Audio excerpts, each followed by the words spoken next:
Sa lugar daw ng mga informal settler, nagsimula ang sunog sa 3 barangay sa lungsod ng Pasay kahapon. Ang natukoy na sanhi ng sunog, mga iligal na koneksyon ng kuryente. Nakatutok si Lay Alves. Mga jumper o illegal na koneksyon ng kuryente ang natukoy na sanhi ng sunog sa 3 barangay sa Pasay kahapon. Sa lugar ng informal settlers daw, nagsimula ang apoy. Yung structures nearby the riverside ay naka-illegal connection lahat, which we call jumper. Hindi ho tama yung mga size ng mga wire niyan. So may mga electrical output, input po tayong computations niyan.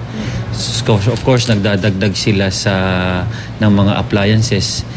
So umiinit ho siya yung wire dahil at nag-overheat ho. Kaninang umaga, ang pangalap ng mga mapapakinabangan panggamit ang inatupag ng mga residente.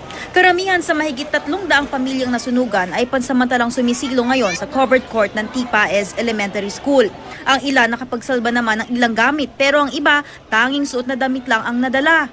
Kung makapagpatayo kami ng kahit barong-barong, babalik kami doon.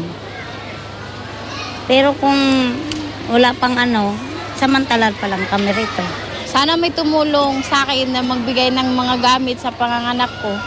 Kasi wala po talaga wala akong nasalbang gamit. Nagbahagi ng relief goods, mga damit at tubig sa mga nasunugan ang GMA Kapuso Foundation. Ang Apelo Cruz Elementary School na nadamay sa sunog, nagsuspende muna ng klase. 23 kasi sa mahigit 30 classrooms ang inabot ng apoy. Naawa raw ang mga guro sa mga estudyanteng maaantala ang pag-aaral. Siyempre, yung mga bata, paano na yung mga bata? Di ba? Nakakasama ng loob. Nasusunugan ka na, yung mga looters, yung grills, inales, pagkatapos, doon, yung mga gamit ng teachers. Di pa tiyak kung kailan magbubukas muli ang klase. Kailangan pa raw muna kasing ipasuri kung matibay at ligtas pa ang mga gusali. Lay Alves, Nakatutok, 24 Oras.